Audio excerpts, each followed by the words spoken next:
পর্তুগিজদের হাত ধরে 1508 সালের দিকে এই উপমহাদেশে তামাক আসার পর আজ অবধি এর চাষ চলেই আসছে। বর্তমানে বিশ্বের বিভিন্ন দেশে তামাক চাষ সীমিত হয়ে আসলেও বাংলাদেশে ক্রমেই তা বেড়ে চলেছে। ফলে কৃষক থেকে শুরু করে ক্ষতিগ্রস্ত হচ্ছে পুরো দেশ। গবেষণায় দেখা গেছে তামাকের কাঁচা পাতার সংস্পর্শে থাকা জমিতে প্রচুর কীটনাশক ও রাসায়নিক সার ব্যবহার করার কারণে কৃষকেরা নানা স্বাস্থ্য ঝুঁকির মধ্যে পড়েছে। এ থেকে সৃষ্টি হচ্ছে গ্রিন টেবাকো সিকনেস নামক এক ধরনের রোগ। ফলে জমিতে প্রতিবার চাষের আগে অধিক পরিমাণে রাসায়নিক সার ব্যবহার করতে হয়। আস্তে আস্তে জমির উর্বরতা নষ্ট হতে থাকে এবং একসময় ওই জমিতে আর কোনো ফসলের ফলন ভালো হয় না। তাছাড়াও তামাক মানবদেহের জন্য খুবই ক্ষতিকর। বাংলাদেশের কৃষকেরা তামাক চাষের প্রতি আকৃষ্ট হওয়ার প্রধান কারণ অন্যান্য চাষের তুলনায় তামাক চাষে বেশি লাভবান হওয়া যায়।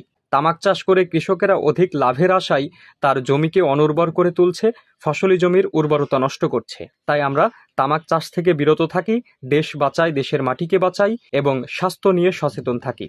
মুজাহিদ মুন্সি, বসন্ত নিউজ, ঝিনাইদহ।